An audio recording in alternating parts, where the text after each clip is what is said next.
Welcome, everyone, to Talking Back to Suicide. This is one of your hosts, Diana, also known as Dr. Diane Kaufman. I am a poet, artist, humanism and medicine awardee, and a retired adult and child psychiatrist, and I'm the founder director of the Hold On campaign for suicide prevention that uses the power of art to educate, connect, express, and heal. I'm with my co-host, Kino Isaac, who's coming to us from South Africa.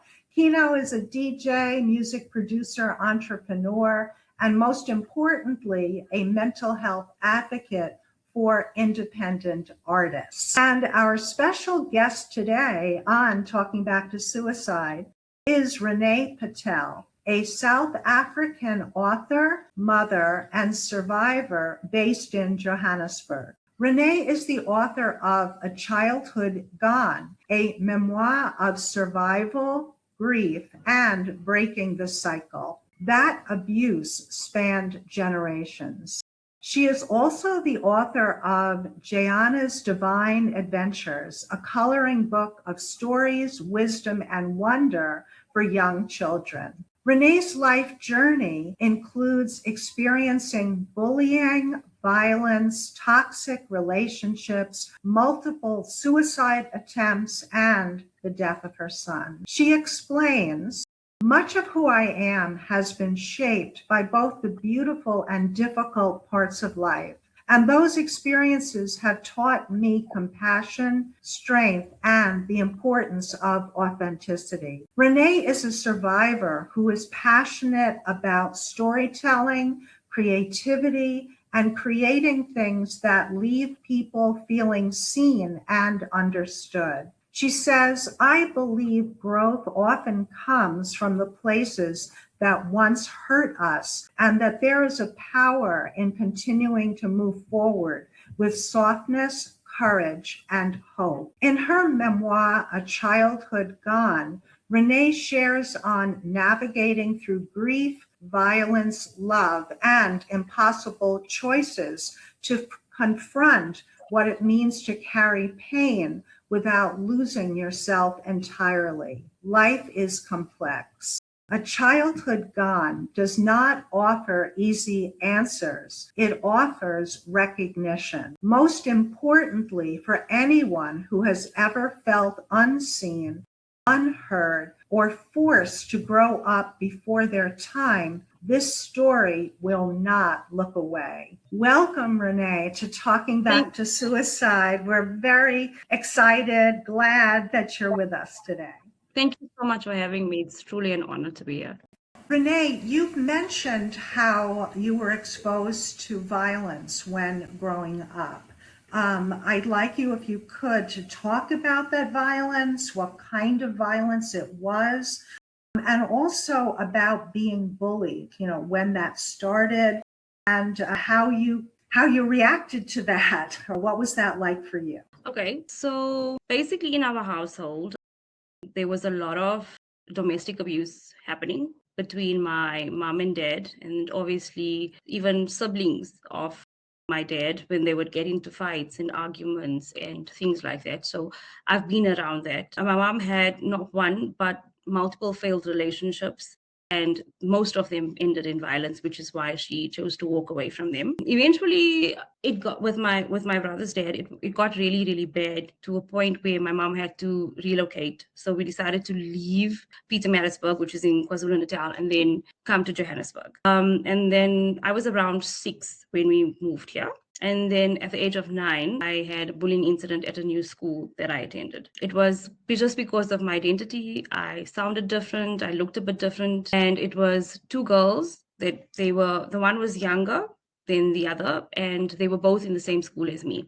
And we were just walking home from school, and they decided that they were going to pick a fight with me. There were other children, obviously, but they didn't intervene much because I think they were more worried about what was going to be the consequences if they interfered. Like, would they be maybe a victim of bullying if they haven't already been? They beat me up really, really badly between the 2 of them.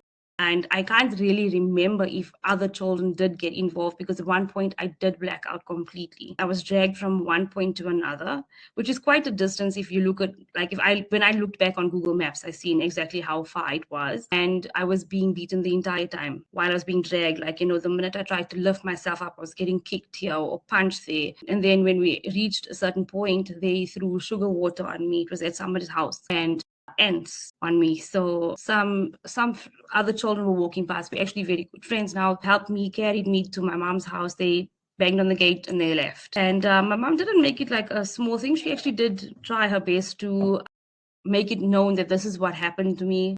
This is what these children have done. It was in the newspapers. But apart from that, yeah, I don't think any other concept. I had to change schools though. My mom took me out of there and she put me into another school after that. That's horrifying that happened to you.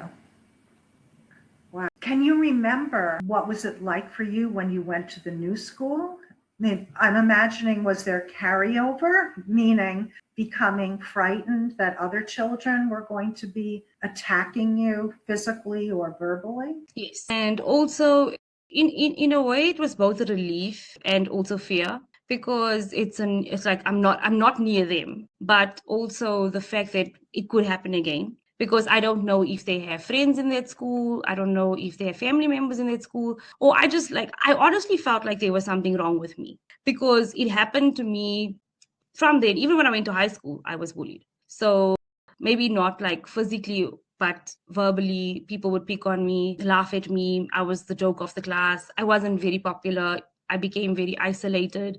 I don't want to socialize with anybody, because who do I trust? So I had one friend and we were very, very, very close, but that was it. It was even horrible to participate in group activities at school, because I was always the one that nobody wanted around. Yeah, basically that sums it up more or less. Were teachers aware of what had happened to you? I'm totally believing what you're saying, but I'm also wondering if any teachers saw what was happening to you.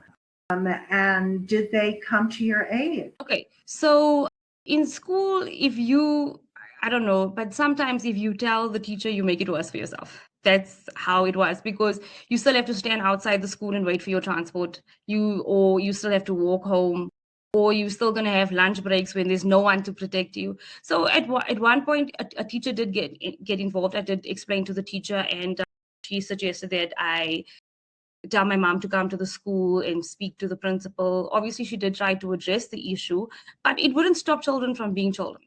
And they would still continue basically to taunt me every chance that they got. It would be about, like, even if I cut my hair, like sometimes, you try and you have you try to make a new persona for yourself so you can pretend that you're somebody else, even if you're not, because maybe that would help. I even started smoking once just to try and fit in. But sometimes it takes more than that. I realize that it takes a lot more than that. But today, if I see myself where I am, and like I also have a daughter of my own in school, and I always told her, like, you know what, there will be children that will probably bully you, but it's how you handle it, because I didn't handle it very well. I didn't take it very well. I mean, sometimes I was scared to go to school. So, yeah. If you could revisit your childhood self and give yourself a warm hug and whisper in your ear of your childhood self, this is how I want you to handle being bullied, what would you have told yourself to do differently? I would have told myself it's not my fault. That I always say, like, people's opinions can either make or break you. And till now, I always care what people say sometimes. It's very relevant to me, what people say, how they feel about me with certain things. There's a lot of things that I wouldn't really worry about people's opinion, but I do have my own insecurities. And that is something that I don't think has truly left after that incident. So I would just tell myself, it's not your fault. And you have your identity, it's who you are. You never should have to apologize for it. That's what I would say. Because I lived a lot in fear. And it was a fear that stopped me from doing a lot of things, like participating in sports or even certain activities in front of the whole class. So I'd rather take that 0 mark than be standing there and being made fun of. And was the fear related to they're going to laugh at me, tease me, be mean to me? Yeah, that exactly was it. And it's also because I hated myself. I felt like there was something wrong with me. So in my mind used to always tell me, but if they picking on you, it's probably because of you. Maybe you looked at them funny without realizing that you were looking at them funny or something like that. Anyone ever told you that it was your fault? I think in one altercation when it was with this whole group of girls, it actually became that. It's like, you know what, like you're so ugly or, things like that. So yes, I would have taken that directly, that it was meant to hurt me, and it did. What did your mother tell you during all of this going on? And it sounds like she tried to come to your aid, or she did come to your aid. So in primary school, my mother I used to speak to my mother about these things. When it got to high school, no, I just dealt with it on my own. And I think that's what kind of made it worse. Think you were trying to protect your mother from what was going on, or did you think, well, she just can't help? What do you think your reason was? Felt like if I had to tell her and she maybe made it another big thing, then I would be the laughing stock of the school, basically. And also our relationship has been on and off. So I just felt like it was just something that I would be able to deal on my own, but I was wrong because I felt like I was dealing with it. And I felt like I was coping, but I really wasn't. Was there a point in time that you realized, wow, I wasn't coping as well as I wish I had? Yes, And there was. could you talk about that? When did that insight occur to you? The first time I decided to hurt myself. Are you able to talk at all about that, the first time you tried to hurt yourself? Yeah, sure. So there's an incident that happened, and emotionally, I blamed myself for what almost happened. And I felt I was always like the odd child. I was always the odd one out. I felt like I never fitted in my own house. So being out there in school was even worse because your home is supposed to be the place that keeps you together. But when I was at home, I was falling apart. When I was at school, I was falling apart. That is why I felt like it was me, because wherever I was, it didn't make a difference. It like followed me wherever I went. Whatever emotions, whatever feelings, everything I had, it just lived inside me. And that's when I wanted to hurt myself. I just wanted it all to stop. I didn't want to exist anymore. I just, like, when you tell yourself that at one point you're telling yourself you're strong, and the other point is like, who are you kidding? You're not, because you're just this person, and you're this person who's constantly picked on. You're this person who's treated like crap. You're this person who can't even get a boyfriend. That's like in school, that was the thing, that if you were dating somebody, you were popular. If you didn't, then you weren't. So the fact that you were good at school didn't really make a difference to everybody else, to all your peers. So what if I get good marks or whatever? But the fact that I'm me is the problem. So it's not what's up here. It's about me physically. It's about things like that. And I wouldn't call myself an introvert, but it did make me feel a certain way. Like I would literally sit under the staircase during lunch. Like other children are on the playground and I'm sitting under the staircase. You had thoughts about hurting yourself. It sounds like you had thoughts of ending your life, not wanting to exist anymore. Yes. Yeah. That's exactly what happened. Did you act on that thought to end your life? Yeah, I have. I started cutting and self-mutilating. It was at the age of 14. When you were cutting yourself, was the thought that I'm going to end my life by cutting myself, or were you using the cutting to somehow paradoxically to feel better? Because some people, and of course this is not recommended to do, but Yes. the cutting can be a distraction from the emotional pain, and in itself can feel like a relief to do that. Of course, it's a dangerous pattern to get into, but it can be different than wanting to kill yourself. So when you started cutting at 14, what do you think your motivation was? There were times where I wanted to die, and there was time I just wanted to feel pain. I've tried it multiple times, and that's how I know that I was, like you saying, it was the distraction about the pain, that there's something about that pain that just makes you feel good about yourself. It's like more like a self-punishment, like because you feel like I'm the problem, I'm wrong, so I deserve this punishment. It's like it's kind of like a twisted feeling that I cannot explain fully, but you just feel like a certain type of relief. It's not the blood, it's not even the pain, because when you're doing it, you don't feel pain. It's like your mind is not cooperating with what you're doing. And it's you doing it like subconsciously because you're so engrossed in what you're going through that the physical pain is not even there. That's how it was for That me. was what it was like for you. You were so That's merged with the feeling and the yes, thought. yeah.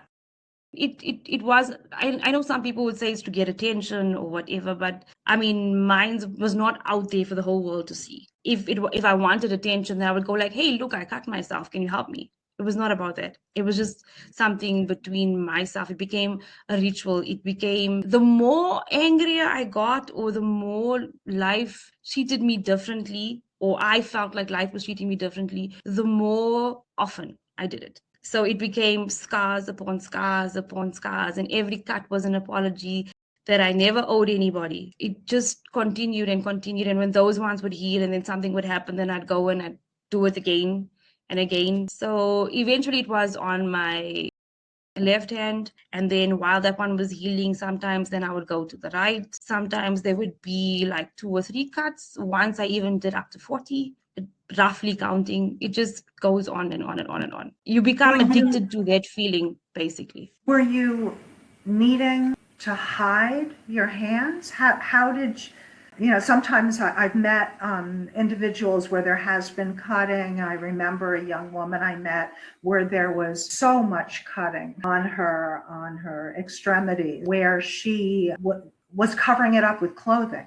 Right. Yeah. And every time she would even look at her arms, it would be so distressing to her to see what had been done. Did you find yourself in a similar position where you were actively trying to hide the scars from others? Yes, especially at home. Well, my mom did find out eventually. She did try to speak to me. I did try counseling. I did, but there was only so much my mom could protect me from, because at that time I was just a rebel. I was not interested in listening to anything because I felt unwanted everywhere I was. So I was going to do whatever I wanted to because I just wanted to do. It felt like something that I could do and no one could control. I felt like I could control this because no one can say no. Like, okay, they can say no, but they can't stop me. I mean, or they can say no, but they can't undo the damage that I've done to myself. So yes, for school, I used to wear long shirts. That was part of our uniform. So that was like pretty easy. That's why I would say like my scars, people would imagine it to be something dramatic, but it wasn't. Mine's he'd the long sleeves in class. And then we also used to have like these, I'm not sure, if you remember, but we went through this armband stage at one point where you'd get those pack of armbands that you'd wear. They had like, some of them would have like swear words on them or something on them. So I would just put them on. It looks like a fashion accessory when you could, yeah, but that's about it. The worst part was washing dishes though, because you can't hide it from when you're washing dishes. But yes. I want to go back to when you shared about bullying and you were speaking about coping, that I want to say loud and clear that beyond your coping per se, the wrong was that you were being bullied in the first place. And that the responsibility is with the bullies to not be bullying others and to get the help that they need, right? So that they don't engage in that behavior. Because sometimes we as the victim are in the position of, how do I cope with this?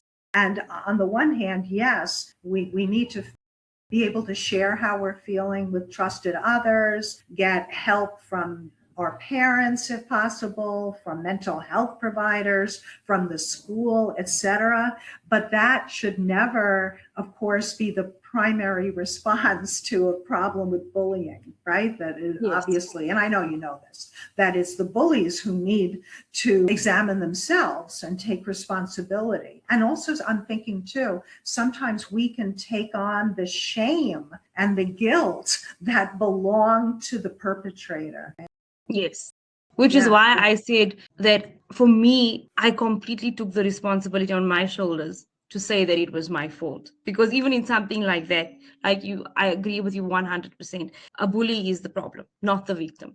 But in my case, I felt like it was me. I'm also thinking from what you shared, Renee, that even a single episode of bullying can have profound effects on someone. Because on the one hand, one can think, and even in my asking you, oh, did it happen more than once, right? There can be some Yes. sort of implication like, oh, in order for bullying to impact us, it has to be ongoing, or of a certain severity. But that's not true at all. There could be a single episode of bullying that can have a profound effect, such as what you were talking about, being physically attacked, verbally abused.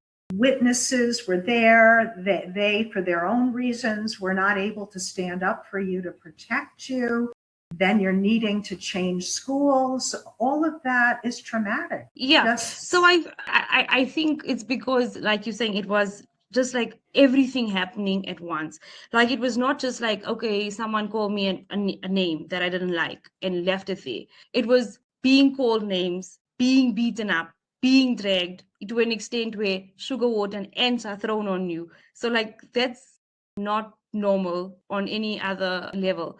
But even through all of that, my mind told me that I was the problem. Everything that I've experienced, it made me feel like that. So going into high school and stuff, when people would call me names or something, it was like a norm, because I mean, surely now there's something wrong with me because I had that issue so many years ago. And then now, like a part of me just blocked it off completely. Not a lot of people knew about the incident, people that I've met.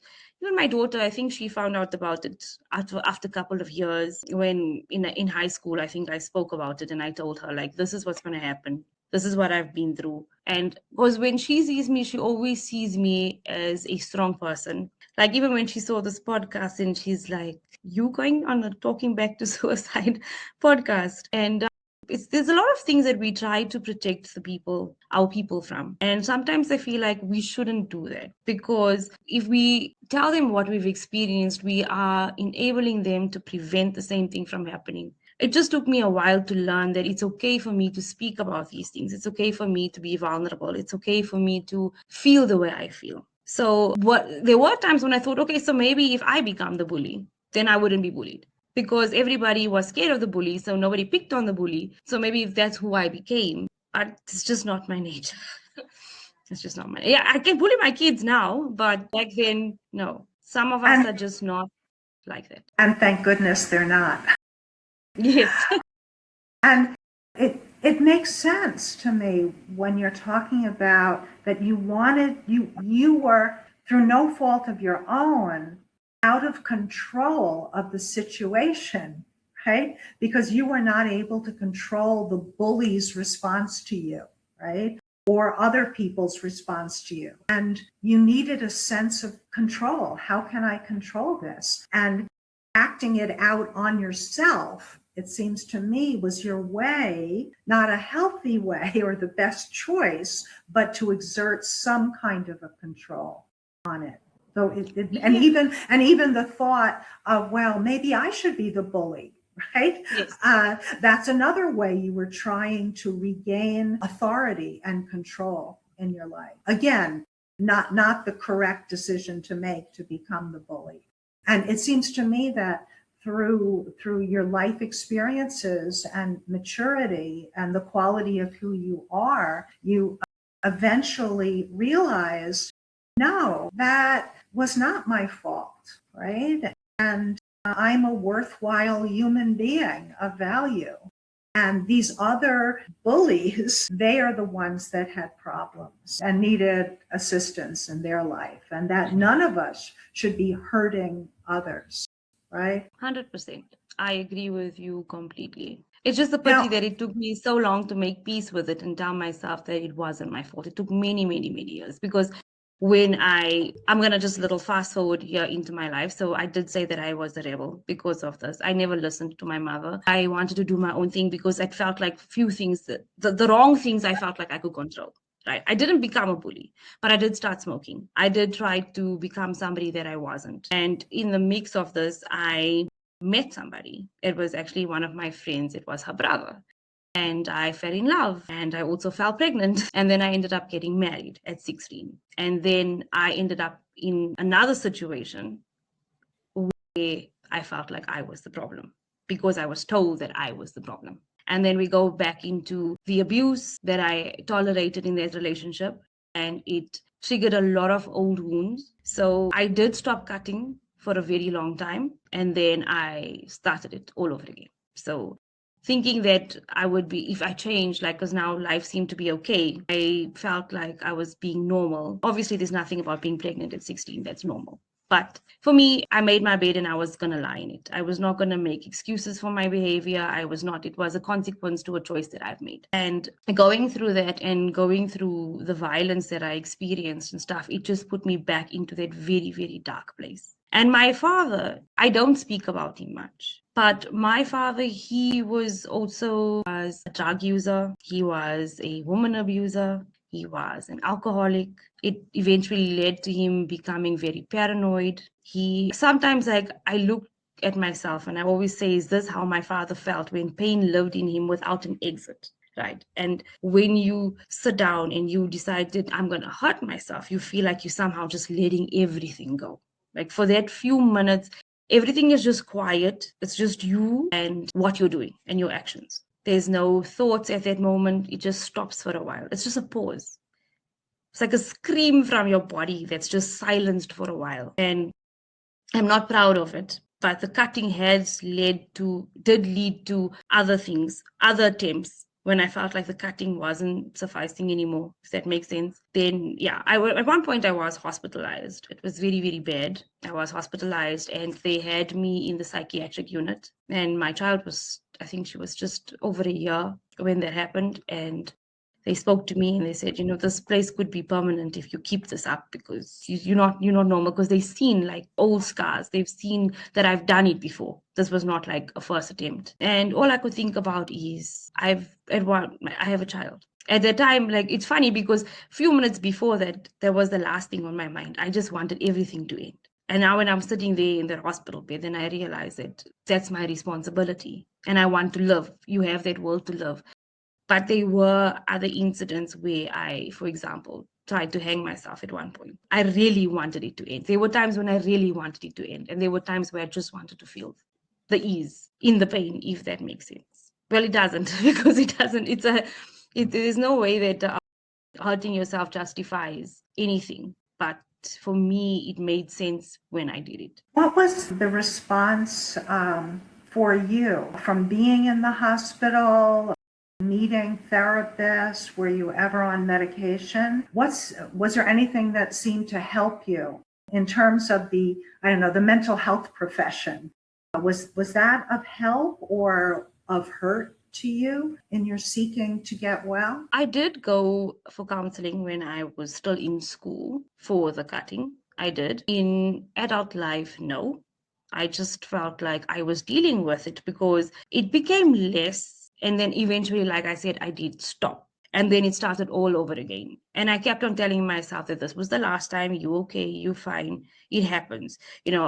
My ex-husband, he knew that this is what I would do. Yeah, did he approve of it? No. I'm not saying that he was like okay with what I was doing, but it was also not something that he could stop, because I felt like at that time when I was doing it, it was because of something that he was doing to me. So I wasn't just gonna like, oh, okay, today I'm upset, so I'm just gonna go sit and cut my hands. No, that was not it. There was always things that led to me. That's why I felt like I didn't cope with pressure very well. I didn't cope with certain situations very well because I always wanted to hurt myself, to make myself feel better. So I didn't get any other help. And I was worried. At one point, I was like, if you speak to people, I do have a child, then you're afraid that maybe they would try to take my child away. They would say I'm unfit, or I wasn't a crazy person. I'm still not a crazy person. I was just someone that was just going through so much, and there was no one to actually talk to. And I was too scared to talk to anybody about it because they would ask, okay, why are you doing this? And then I have to give the reasons. And then that's a whole other story. So one thing would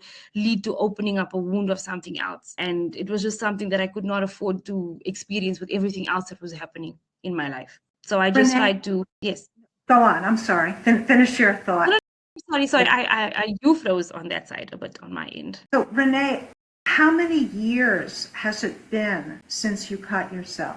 About 8. And how many years has it been that you haven't thought about cutting yourself?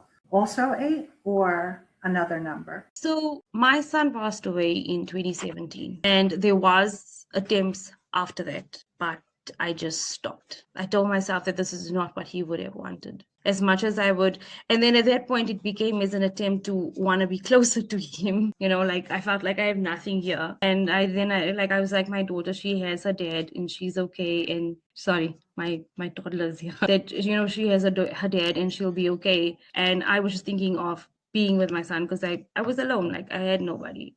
I felt like I had nobody to count on, nobody to help me go through this. So I would just like sit alone.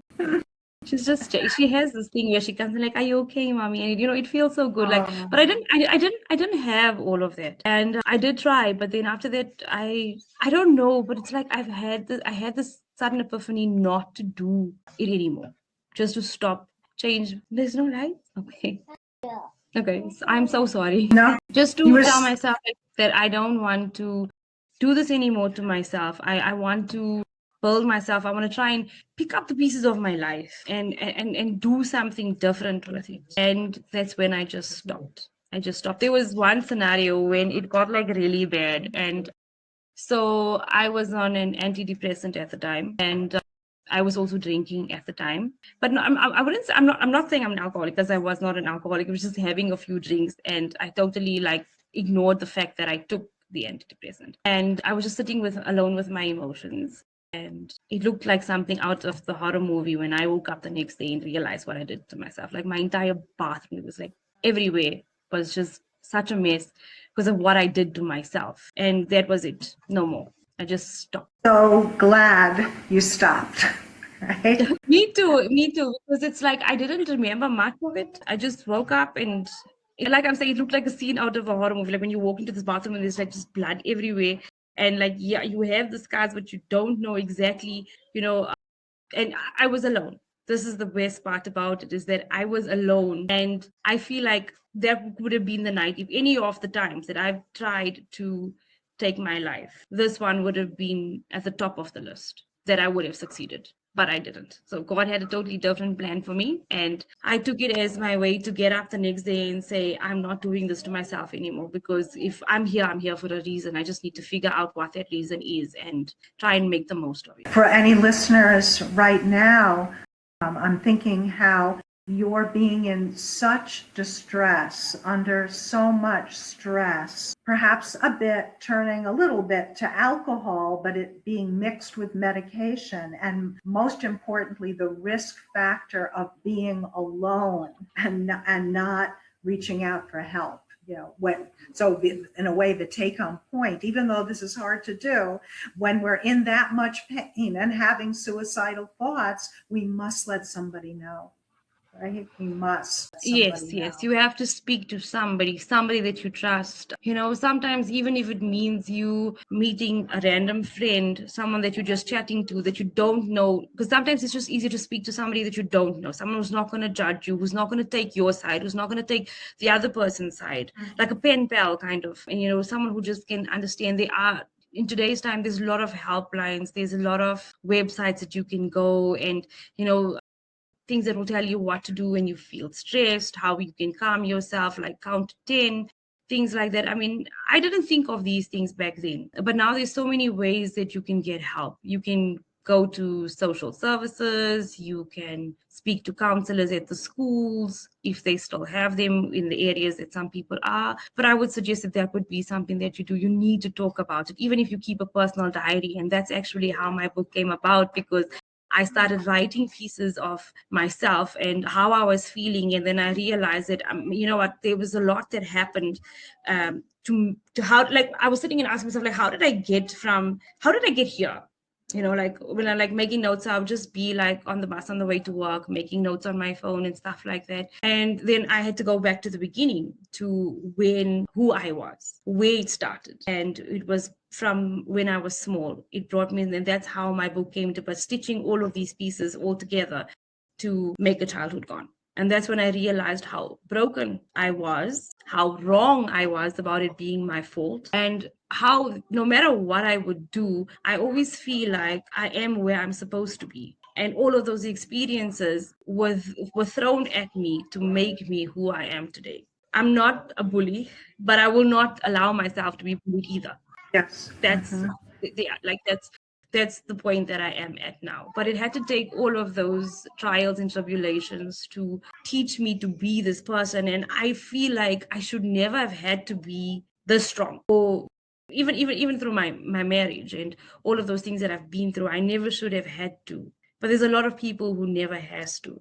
But it's just, like I said, choices we make and consequences that we have to deal with. And I feel like now I'm in a better space because I haven't healed, but I've accepted a lot of things. So I think that's what makes. Explain what you mean by accepted. So I've accepted that I've made those mistakes. I've owned up to those mistakes. Whatever I've done to myself, I've owned. I'm not in denial. That is why I can speak about it. And yes, probably people will look at me differently tomorrow. I think anybody would look at me differently after they read my book because I've hid a lot of it very, very well. It was something that I was dealing with on myself. It was just me self-mutilating was therapy. That's what it was. And today when I see myself sitting here and being able to speak about it, yes, it's still painful. It still hurts because I didn't want my daughter to grow up and witness all of these things. And it's hurtful to say that she did it too. And I felt like when the first time I saw it and she said to me, she said, "Mommy, I'm scared." And she sent me a picture of what she did to herself. And I felt like this is one of the things that I allowed to happen because of her childhood being affected as badly as it was. And I blamed myself again for that too. So as much as I could sit down with her and tell her that, don't do it, it's wrong or whatever, she was not going to listen because I did it. So it was like, you can't tell me because you did it. And she also, it's been many, many years, and I'm happy to say that she hasn't done it again. She has overcome it. She started talking to a therapist over the phone. She started talking to one of her friends. She even started marking down on her calendar how many days she didn't do it. And I was happy to know that she stopped. Like if I stopped, she stopped. So she did the same thing that I did. So I actually tattooed over my scars. It didn't hide it very well, but because the ink can't take away the damage that's been there, but it's less noticeable. But also for me, so I don't want to ruin a tattoo, so I wouldn't get tempted to go and hurt myself. So she's done the same, and she's healing from it too, while she still does have some of the scars as a reminder. And I think that's the worst, because I wouldn't want anybody else to go through that or to feel like that, and to have my own child experience that, and knowing that there was nothing I could do to stop it. Yeah. Heart must have been breaking when you realized what was happening. It really, really was. It was too much for me to, because I blamed myself. I felt like, it's like I said, I did it, and now I set that example, and she feels like it's okay for her to do it. But my circumstances were very different and also very similar at the same time. So I, as a mother, it's not something you want your child to go through. And especially not because it's something that she saw you do, basically. Plays a role in this, right? All of us needing to have self-love and self-understanding, because certainly you did not do any of this on purpose, right? There were reasons why all this was happening to you. Yes, I felt very weak, and I think that's why I don't think anybody does it on purpose. I know some people say people do it to look for attention. I'm going back to that because, like with my ex-husband, she said, "You're just looking for attention." So, but I felt like, this is a cry for help, if anything. Yes. And nobody offered that. Even the people, like obviously people in the household, they knew that this is what I was doing. And I'm talking about like even when I was married, they knew that this is what I would do when I can't deal with life anymore. This is what I would do. And there was just nothing. It just looked like I was looking for attention to them. So when she did it, I knew. Yes. No, sorry.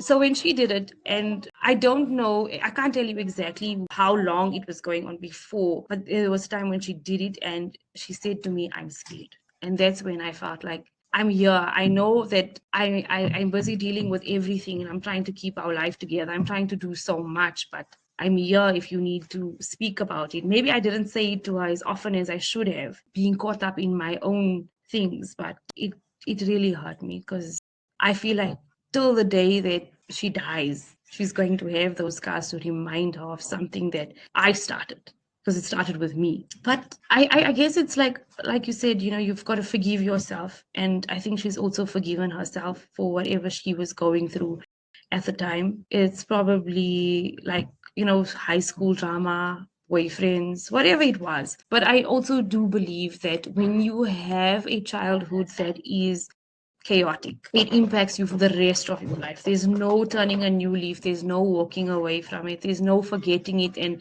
putting it away. It's who you are. So you will carry that for the rest of your life. And I can't stress it out to anybody out there that if you ever feel like that, get help, because it is addictive. It hurts the people around you, the people who care for you, and they don't know how to help you. It hurts them the most. I'm thinking of what you said about how, in a sense, that's always who you are. And I think you were using the metaphor of a plant or a flower. That I was thinking that leaf may still be there, but you can grow another leaf or leaves on you, or stems and branches. And that's exactly what you've done, especially in terms of writing your memoir about your life experiences, trying to inspire others, right? To have hope and healing, and even being on this podcast today. So yes, those experiences are part of you, just as for Kino and myself, unfortunate events and experiences are a part of us, but then we can try to grow ourselves further. And I thought of something I also wanted to share in terms of when we're in that emergency situation of self-harm or thoughts of actually killing ourselves, that yes, it can be extremely hard to reach out for help at that moment. And yet that's what we need to do. Also, even taking a cold shower, right, can help us in terms of almost like a shock to the system, not to do anything harmful to ourselves, to shock ourselves, but get under a cold shower and see how that feels, right? Or go for a run, do something different to shift ourselves out of that position, because the mindset it feels like it's permanent, but it actually, our moods and our thoughts can shift within minutes. Right. So there are things that we can do. I know in dialectical behavioral therapy, there can be a technique, or at least I heard of this technique while I was at a conference and they were talking about dialectical behavioral therapy. And they talked about, in a safe way, a person, when they're in that extreme emotional state, to put their head in like cold water and to stay there a few moments and come up again, breathe. If they're still feeling that way, to dip and dunk their head in cold water, because that can reset us into a calmer emotional state without our purposefully making ourselves do that there's something biologic happens, you know what I mean, that of itself is going to help us feel calmer. So just to let people know that. So Kino, I'm also going to try that. I'm going to give that a try when life gets too loud and I just want to go and take a cold shower, or like you're saying, dip your head in cold water. I think it's something that we can, I think with everybody, life at one point gets too much to handle. I can't tell you where I got the idea from. I can't tell you what snapped in that moment, but just a piece of me went and it wasn't going to come back anytime soon. That's how it was for me.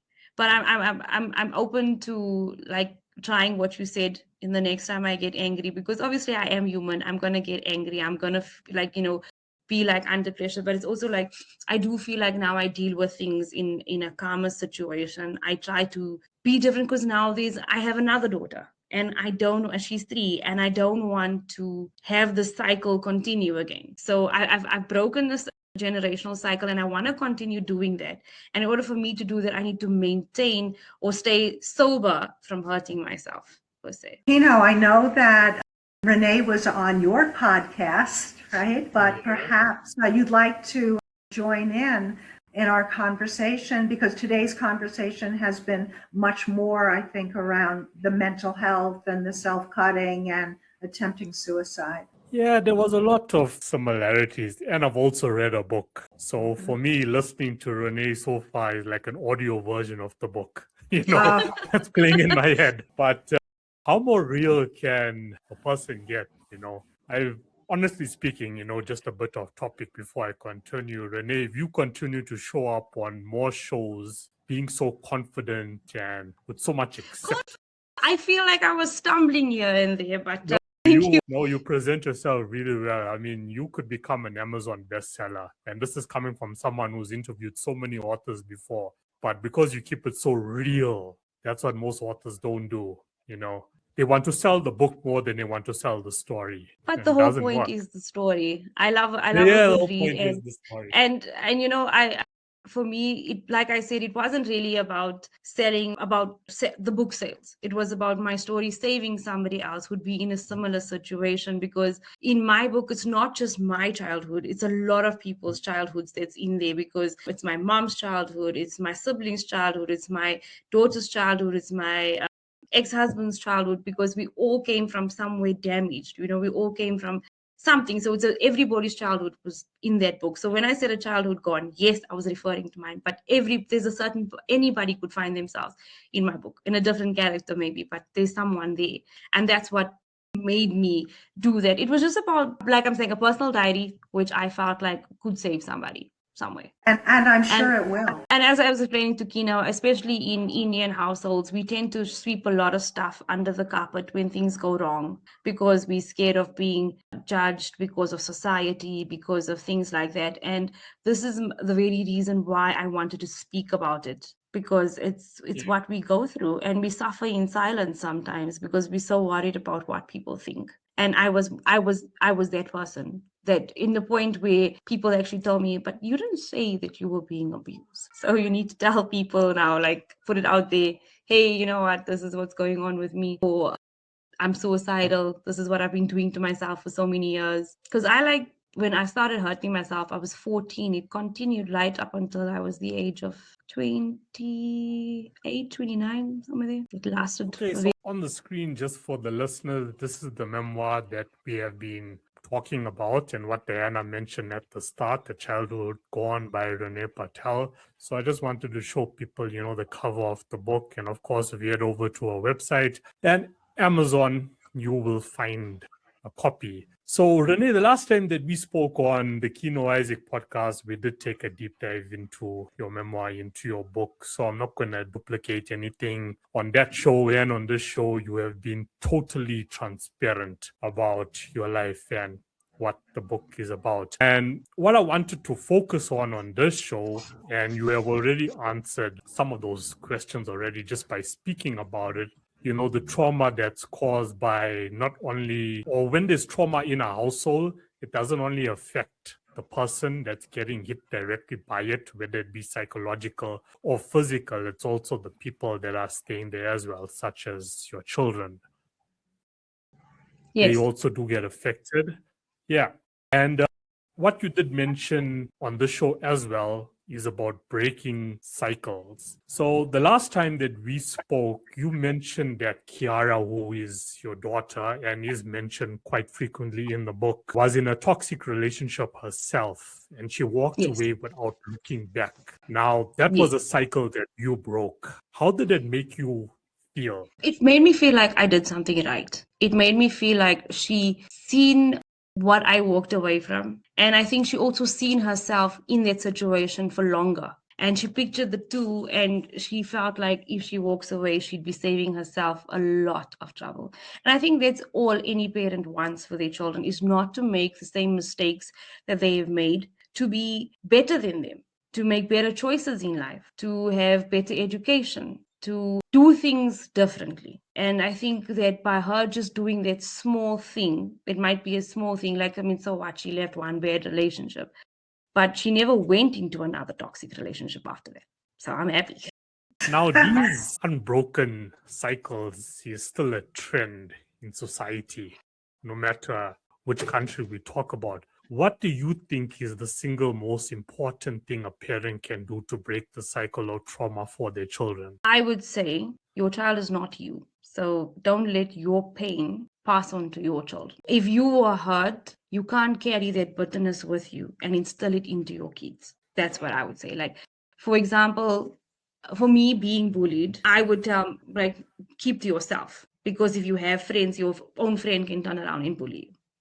But then a couple years down the line, she has no social life. She has no friends. She has nothing. And that would basically just be because of something I thought I was protecting her from that, but I ended up putting her in something worse where she's now isolated. And for example, basically, she's just going to be more. So I would say, don't carry your pain forward and let your children feel it. Speak about it, but also tell them how they can work around it, how they can maneuver through whatever challenges life might throw at them, how they can become better people and take your own experiences of what you've done and how they can use it to be better than you, how they can use it to be better human beings, how they can use it to help somebody else. Sometimes you might not be going through it, but somebody you know is going through it. So you should be able to sit with them and talk to them. Like if you have a friend that is hurting themselves or in an abusive relationship or grieving, all you can do is offer your advice. You can offer somebody a shoulder to cry on. And that's what people need.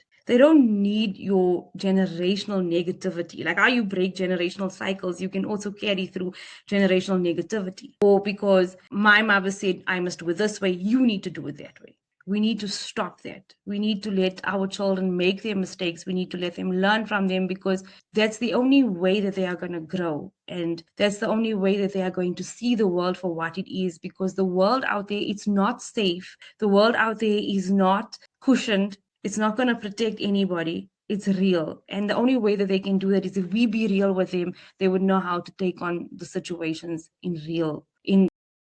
face it like head on. They would know how to face it. We can't sugarcoat anything. Every day something bad is happening. And yes, I just cut, but there are people out there who are doing worse things to themselves. There are people who's going through more than what I've been through. And I think that's also what helped me. Like I felt like my problem was big. Yes, it was big. It was big for me. But there was somebody else out there that was having an even bigger problem than what I was having. And sometimes we're too busy feeling sorry for ourselves that we don't see the good things that is happening in our lives. We don't see the good that we can do. That is why it was like to take my experience and tell somebody, hey, you know what? This is what happened to me. I'm putting my whole life out there. Don't let it happen to you. Or if it is happening to you, get out now. You can. It'll be hard, but it'll be worth it in the end. When you just have that peace of mind and you have that, how can I say, you have the peace of mind and you have that peace within your soul to say that, you know what, I'm a good person and I turned a bad experience into a learning experience for someone else. I think that's what we can do. I hope I answered your question correctly, but I know I went a little bit off topic there, but it's just like those are the things that I would have done differently. So Yeah.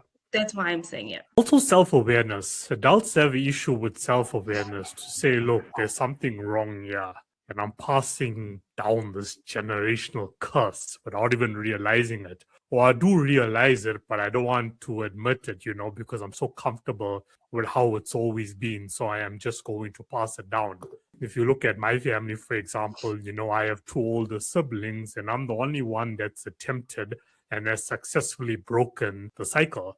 But the moment you attempt to speak to them about it, even my own mother, there's this like defense that just automatically appears, there's nothing wrong with us. This is okay, but it's not okay. And you find yourself in a situation where you need to keep your distance. Not saying I keep my distance from my own mother. I just know when to talk and when not to talk. But any other family member, I just choose for my own benefit and for my own mental health to just keep my distance. So anybody listening who feels they're in this dilemma right now, there's no harm in stepping away. No harm for your own benefit. If you don't have to carry that pain first forward. try. Yeah, first try. One question I want to ask, and any question I throw at this point, in the show is for educational purposes. So I'm going to put a scenario on the table, based on your own life experience and based on your book. When your son passed away, like you sort of drifted away from Kiara, and correct me if I'm wrong, and it's normal, it's going to happen. What did you do to rebuild that relationship with her? Now, this is for a parent out there that's listening to you who has, 2 children, 3 children, 4 children, 5 children, and one child passes away. It's normal, it's human for you to just become distant as a parent and not realizing that, okay, the other children are probably feeling neglected right now.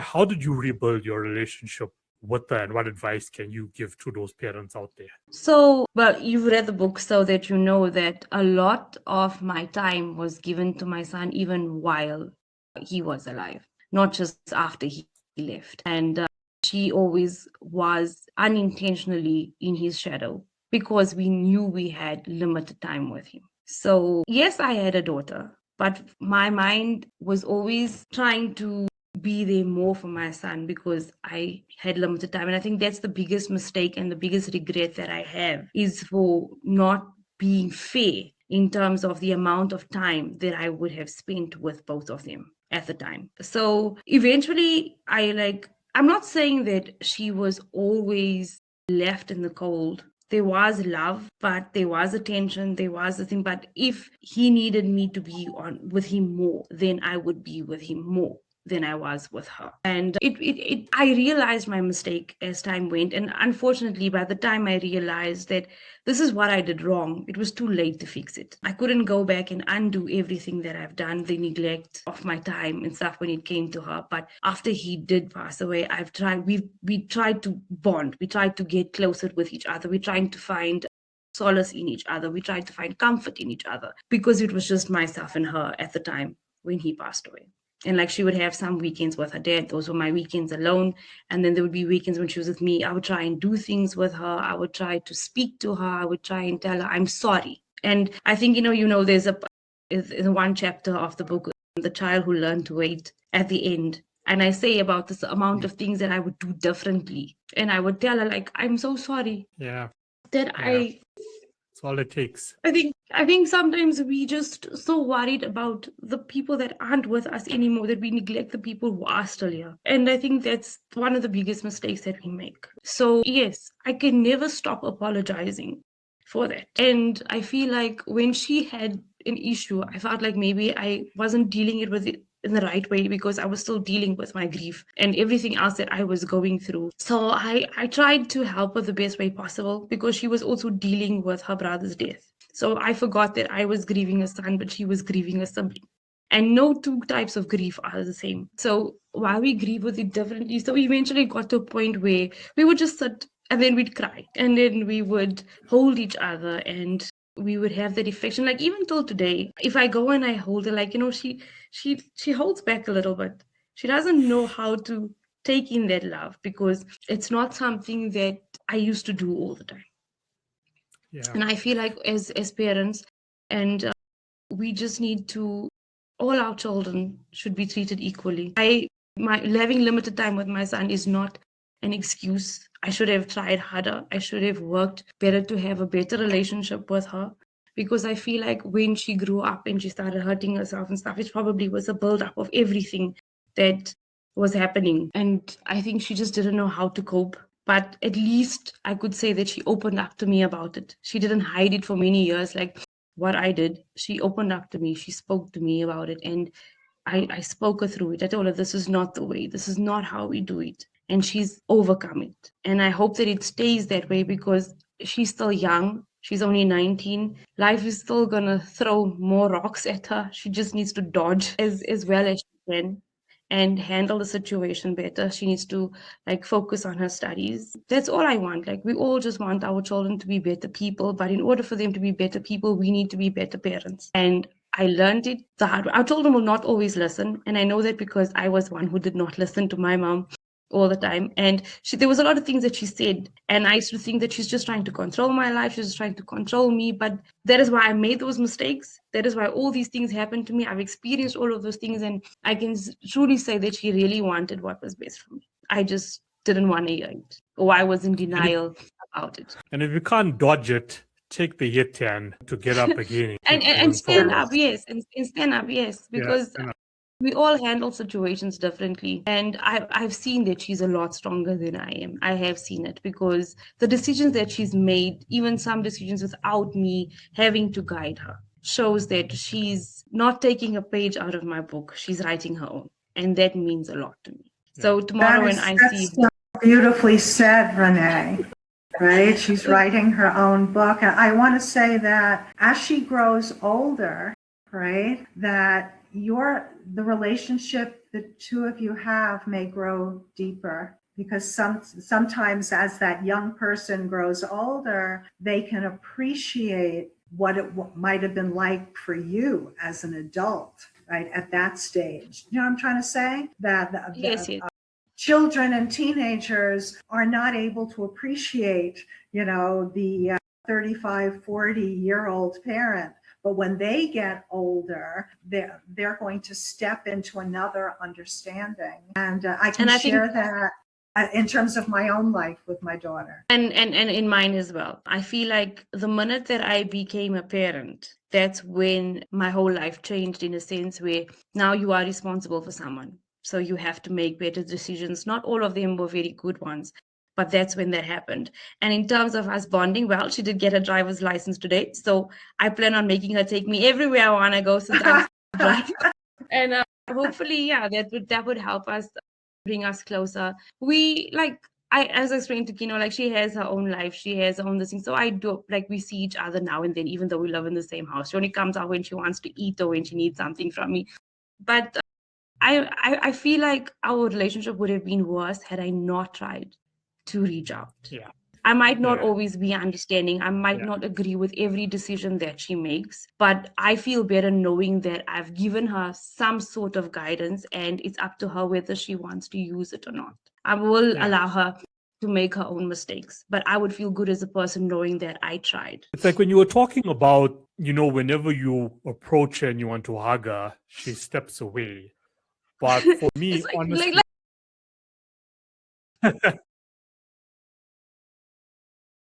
yeah, exactly. But it's normal. I wouldn't expect anything different. I'm not a psychiatrist. That way with my mom too. I am that way with my mom too. It's like, there's certain things that we don't hear every day from our parents, and I'm trying to fix it. So I will send her a message, like I'll just randomly find a message about to my daughter, and then I will send it to her. And sometimes I'll just get a sticker back. But for me, it's like, I want to say those things to you because I know what it's like to not hear them. So I want you to see that I'm trying to be better. I can never make up for the lost time that we have, but I can make the most of the time that we do have.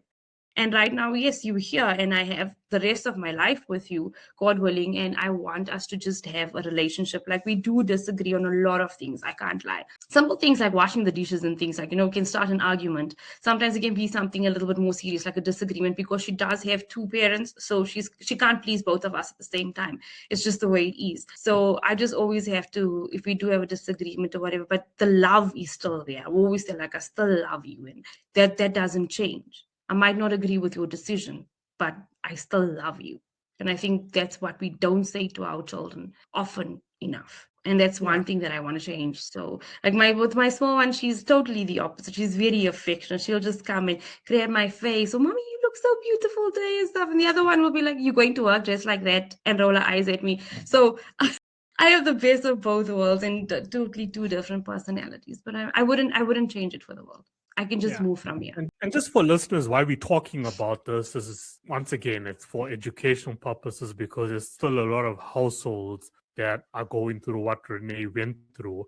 And there's a lot of parents out there that do not know how to handle the situation. And just to back up why I say why she still feels that way at 19 years old is because growing up, that absence of, love from both parents wasn't the same. The love that she was getting from you versus her father was different. So that absence can also shape a child's understanding of love, can shape the understanding of safety, and most importantly, shape the understanding of mental illness. So just to give context on why we're having this discussion on the show is because I know there's a lot of households out there that can really take advice from Renee and use it. Never stop telling the people in your life that I love you. How hard is it? It's My mom tells me that now at the end of every phone call, so it feels nice. And I'm so used to saying it to my husband that sometimes I'm scared I'm just going to say it to a random person, like, okay, bye, I love you, because it just becomes like, like a habit, like when you speak to somebody on the phone, like every day. But love is more than just a word. Yes, I was going to join in with that. Yes. Yeah, it's more than a word, and sometimes we say it out of habit because, like I'm saying, like I tell my husband that at the end of every phone call. So I'm afraid, like one day I'll just say to one of my customers on the phone, like, okay, bye, I love you. It just happened. But then that's just being a word. But it is such a powerful thing, and I felt like when I became a mother, I found out what love was, but I was kind of wrong because when I lost my son, I found out what love was. When you see love, you think of happiness and hearts and balloons, because that's what Valentine's Day teaches us, right? That's what love is. But love is literally seeing a part of you laying there and there's nothing you can do to bring him back to life. That is the other side of love. People always talk about one side, but they don't talk about the other side. It's a happy thing, but it's also a very, very painful thing. And we need to give that positive love and to anybody, like not just our kids, our parents, our siblings, like siblings, me and my siblings, like sometimes we talk to each other, sometimes we don't. It's like that's why I can, like, with what you're saying, like you have two elder brothers and you might not always be on the same page or whatever, but like it's not something we go to our brother and say like, hey, I love you, or to our sisters, we like reserve it for our spouses and for our kids.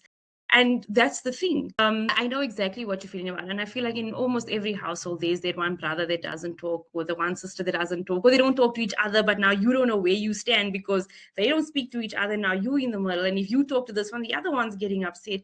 But love is a beautiful thing, but it's also a very, very painful thing. And that is why I'm saying I thought I knew what love was until I started grieving my son. Then I realized that to the extent of how far love can go. It goes beyond any word. It's not just a word, it's everything. It's your entire self, basically. And it's also teaching your children, the more you say it, that I can still believe in love itself. And I'm not talking about a relationship, boyfriend and girlfriend, but love itself, love for whoever it may be. You were talking about, I don't expect people to now go on the street and tell every single person or stranger that they meet I love you unless you want. You can show love to a stranger. Yeah. You it's can a small smile. Gesture, I think it's like even past. Kindness. Yes. Yeah. It can be shown like because sometimes we say that person's life as well.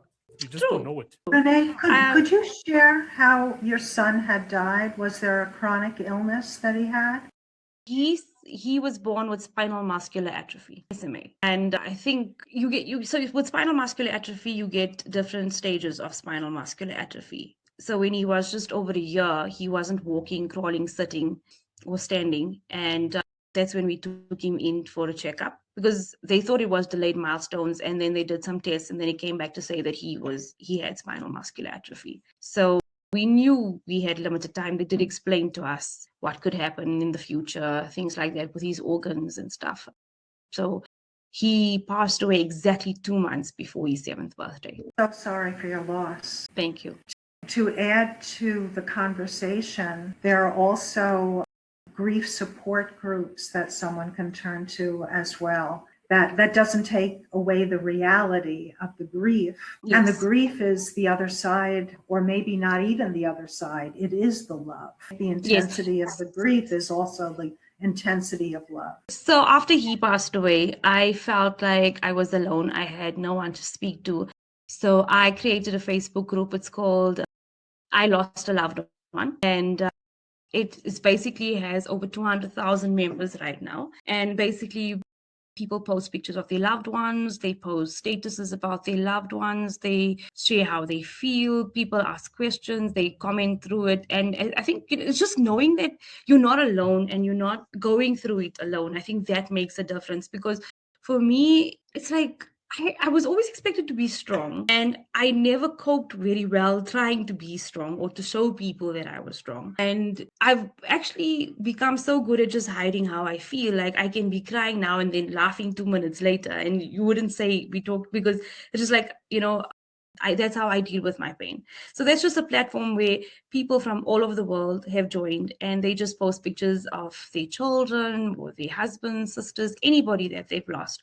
And other people will just share their experiences, share their names, or how they passed, when's their birthdays. It's just being in a group, in a space where people are going through what you're going through, who understand what you're going through, who's not going to judge you for feeling the way you do, or for feeling like there are sometimes people who say they're having suicidal thoughts and stuff like that in the group. I mean, they are allowed to feel how they want to feel. It's just a space where people can be who they want to be, and basically comment on other people's statuses that they share of their loved one. So, for example, if I post a picture of my son and I say his name was Shaden and this is how he's, then someone else would just follow and post something. It's just so nice to read some of the beautiful stories that people can remember of their loved ones, things like that. Because I mean, I've always think about my son passing away, yes, but I also think about every other moment that I had with him before he passed. Thank you for sharing that, your experience, and also how that group was helpful, and hopefully it can be of help, to other people as well. I want to just go back to earlier when you were talking about life being, full of bad experiences, right? That in a way we can't escape, in a sense, badness from happening to us. But I'd also like to add to that, and I know that you also know this, that good things can also happen to us, and that there are also good people out there. Sometimes, and I can as well speak from personal experience, we can have terrible experiences and we can forget that there's still goodness and kindness and love out in the world. And I think part of recovering is to recognize or acknowledge, the bad, the traumatic, the grief, the sorrow, or the darkness, but also remember there is light and there is hope and there is love. It's actually lovely that you should say this, because on my WhatsApp status today, I actually have a post that says, you can't defeat a person who believes that even their failures are a blessing from God. So I mean, it goes with to say that, like, I've been through so much right now that I don't think there's anything worse than losing someone that you love as much as you love your child or your parent, or, I think death itself can be one of the most painful experiences that you can experience in life. And it makes you stronger, like you're saying. It also helps you continue. You take all of that and you try to create purpose. You try to do something with it. You try to take your broken pieces and maybe make a vase with it. And then you eventually put some flowers in them or whatever that is. And yes, you do have bad moments, but it's the good ones also. We need to do, I think sometimes that's what we fail to do. And that's what I've also failed to do when I was experiencing all of those emotional breakdowns that was pushing me to that point. Like, I wasn't thinking about the good things in my life. And when I say the good things in my life, was like, I had a roof over my head. I had a plate of food to eat. I had all the basic things that I would need, but I was still always focusing on the things that hurt me rather than what I had in my life. And I think if I focused more on that, like my situation, there are people out there with no home, people out there without a plate of food. So my problems and their problems were two different things. But for me, all of that didn't matter. I didn't look at the good. I didn't look at the good things that God did for me. I didn't look at the good things that my mom did for me. I was just focused on the bad things that was happening to me, not anything else.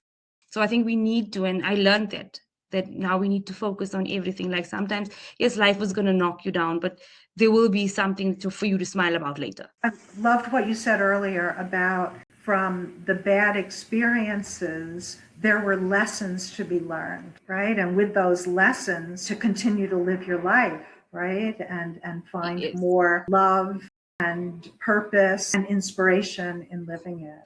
So I want to thank you, Renee, for joining us. I feel like I could talk to you forever and listen to you forever. This is what happened with our other podcast. I mean, Kino and I, we were like, it's going to be like 45 minutes or so. And we went like, I think over an hour and a half, if I'm not mistaken, on the other podcast. But thank you so much, Diana, for having me. I really appreciate the opportunity to be here. I'm so sorry if I stumbled here and there. I'm so sorry if I went a bit off topic. That just happens to me. Like once I get so emotionally invested in what I feel like now, I've just learned to just speak my mind instead of keeping it in before it destroys me, before it consumes me. So that's and how it was become it was all on topic, right?